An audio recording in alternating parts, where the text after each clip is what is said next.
ओम नमः शिवाय। दोस्तों, आपका हमारे चैनल पर स्वागत है।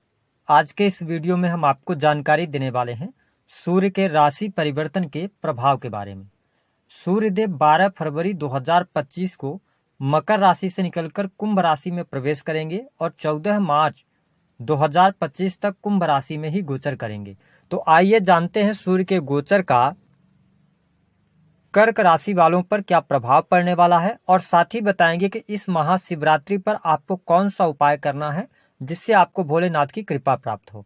लेकिन उससे पहले यदि आप चैनल पर पहली बार आए हैं तो चैनल को सब्सक्राइब कर लीजिएगा और वीडियो पसंद आए तो लाइक कीजिएगा। यदि आपका कोई सवाल है तो आप हमसे कमेंट बॉक्स में पूछ सकते हैं। देखिए, कर्क राशि वालों, जब हम बात करते हैं सूर्य देव की तो हमारे ज्योतिष शास्त्र में 9 ग्रहों के राजा के रूप में इन्हें देखा जाता है। सूर्य उत्पत्ति के कारक ग्रह माने गए हैं, सूर्य प्रकाश के कारक ग्रह माने जाते हैं।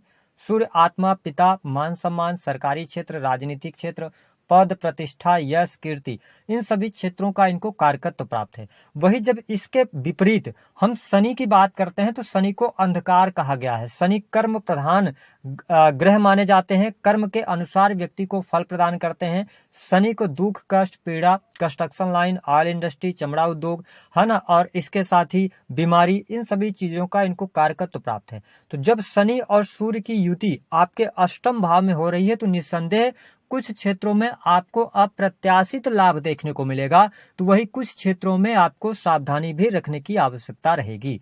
कर्क राशि वालों, वर्तमान समय में यदि देखा जाए तो आप शनि की ढैया के प्रभाव में चल रहे हैं। शनि की ढैया आपके जीवन में 29 मार्च तक रहेगी।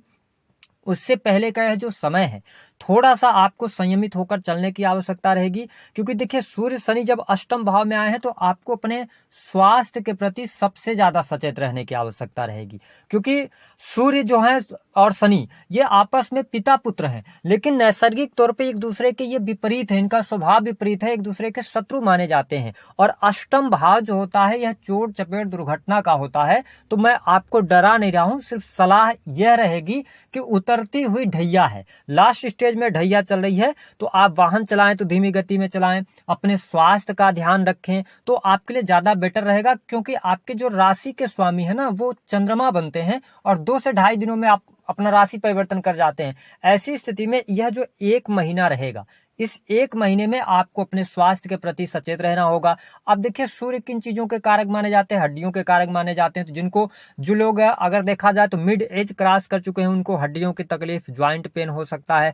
शनि की अगर हम बात करते हैं तो कहीं ना कहीं से अगर आपको चोट चपेट दुर्घटना पहले से हुई थी तो वह दोबारा उभर सकता है, ऐसी स्थिति बनेगी। तो मैं आपके लिए सलाह दूंगा कि इस समय अवधि के दौरान अपने स्वास्थ्य का ध्यान आप बनाए रखें, अपने खान पान पर आप नियंत्रण रखें, क्योंकि शनि की दृष्टि आपके द्वितीय भाव पर है और सूर्य की भी दृष्टि है। तो बहुत ज्यादा बाहर के खाने से आपको बचना होगा, चटपटे खाने से आपको बचना होगा। थोड़ा सा सात्विक हो जाएंगे तो इस महीने को आप निकाल ले जाएंगे। उसके बाद आपके लिए तो अच्छा टाइम शुरू हो रहा है। जीवन में जो लगातार कष्ट और चुनौतियां बनी हुई थी उनसे आप बाहर जरूर निकलेंगे। तो स्वास्थ्य के प्रति थोड़ा सा सचेत रहिएगा। हालांकि इसके अतिरिक्त यदि देखा जाए तो सूर्यदेव आपके द्वितीय भाव के स्वामी बनते हैं और अष्टम भाव में आए हैं, तो कहीं ना कहीं से जब सेकंड हाउस को देखेंगे तो आकस्मिक तौर पर धन लाभ की स्थिति आपके लिए बनेगी। ठीक है, धन में वृद्धि आपके देखने को मिलेगी। रुका हुआ फंसा हुआ पैसा है वह पैसा आपको प्राप्त हो जाएगा। अब सावधानी क्या रखनी होगी, शनि भी सूर्य सिंह राशि को देख रहे हैं। शनि सिंह राशि को अगर शत्रु राशि को देख रहे हैं तो कर्क राशि वालों, यदि आपका बैंक बैलेंस बना हुआ है, हो सकता है कि इस 1 महीने के समय अवधि में आपके पास कुछ अवसर आए, कुछ मौके आए जहां पर निवेश करने की बात हो रही हो, या आप शेयर मार्केट के अंदर ट्रेडिंग वगैरह का कार्य करते हैं, तो मैं यही कहूंगा इस समय अवधि के दौरान सावधानी रख लीजिएगा तो बेहतर रहेगा। वही कार्य व्यवसाय की बात करें तो कार्य व्यवसाय के लिहाज से समय अच्छा है। मेहनत के अनुरूप आपको रिजल्ट मिलता नजर आएगा। थोड़ा सा इस 1 महीने में अगर देखा जाए तो इंडिविजुअल कोई बिजनेस कर रहे हैं उसमें भी आपको लाभ मिलेगा। विशेष तौर पर जो लोग प्रॉपर्टी डीलिंग का काम करते हैं, जमीन से जुड़े हुए कार्य कर रहे हैं, इलेक्ट्रॉनिक गैजेट्स से जुड़ा हुआ काम कर रहे हैं, इलेक्ट्रिकल फील्ड से जुड़े हुए हैं, अथवा किसी भी प्रकार के सॉफ्टवेयर इंडस्ट्री के अंदर कार्यरत हैं, टेक्निकल फील्ड के अंदर कार्यरत हैं, तो यह समय आपके लिए लाभकारी होगा। कार्य क्षेत्र में आपके व्यवसाय में आपको लाभ अवश्य प्राप्त होगा। वही जिन लोगों का बिजनेस इंपोर्ट एक्सपोर्ट का है उनके लिए भी लाभकारी समय अवश्य देखने को मिलेगा।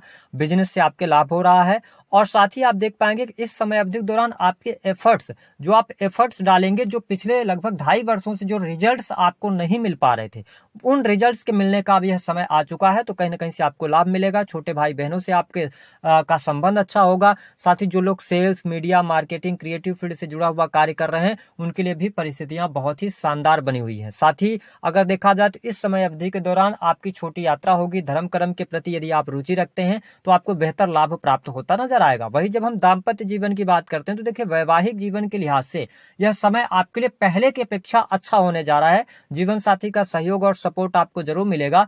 हालांकि इस पूरे 1 महीने की गोचर अवधि के दौरान थोड़ा सा ससुराल पक्ष से अपने रिश्ते को संवारने का प्रयास कीजिएगा।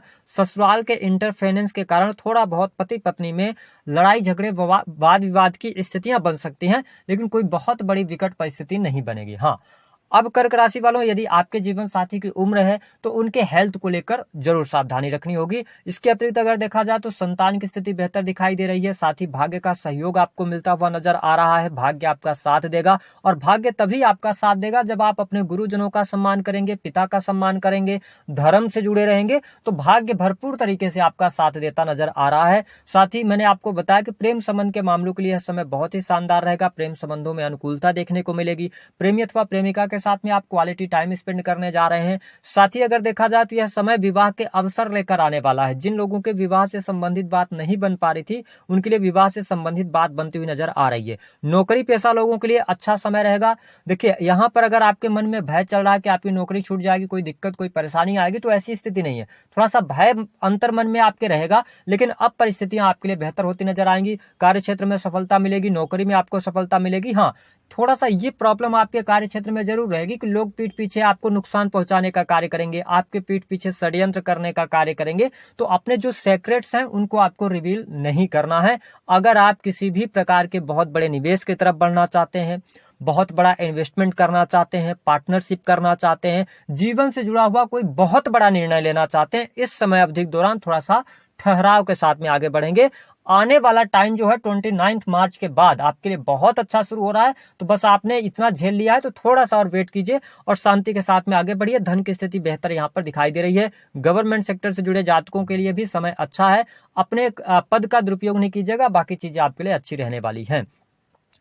सुख साधन अच्छा रहेगा। सुख साधनों में आपकी वृद्धि होती नजर आ रही है ना। भूमि भवन वाहन से संबंधित यदि कार्य कराना चाह रहे हैं, रेनोवेशन वगैरह का काम करवाना चाहते हैं, तो स्थितियां आपके लिए बेहतर यहाँ पर बनी हुई हैं। किन 2 बातों का ध्यान रखना? पहली बात तो अपने वाणी को आपको नियंत्रित करना पड़ेगा। इस समय अवधि के दौरान कुछ रिश्ते आपके खराब हो सकते हैं। दूसरा, अपने संचित धन का आपको ध्यान रखने की आवश्यकता रहेगी। आप बात करते हैं कि आपको इस महाशिवरात्रि पर क्या उपाय करना। देखिए, आपके राशि के स्वामी चंद्रदेव बनते हैं, और चंद्रमा शिव जी की आराधना करने से ही बैलेंस होते हैं कुंडली में। तो ध्यान रखें कि आपको 26 फरवरी के दिन सुबह नहा धोकर तैयार हो जाना है। 11 बजे के बाद आपको लेना है 1 लोटा जल, उसमें मिलाना है आपको थोड़ा सा गाय का दूध, और उसके बाद ले जाकर शिवलिंग का अभिषेक आप करिएगा, और वहीं पर बैठकर ओम नमः शिवाय का जप आप 21 टाइम्स कर लीजिएगा। इस उपाय को आप 26 फरवरी को 11 बजे के बाद करेंगे। आपके जीवन में जो समस्याएं चल रही हैं उससे बाहर निकलने का अवसर अवश्य प्राप्त होगा। दी गई जानकारी पसंद आई है तो वीडियो को लाइक करें। परफ्यूम्स का इस्तेमाल करते रहें। ठीक है, आप भगवान शिव को गुलाब का पुष्प अर्पित कर सकते हैं।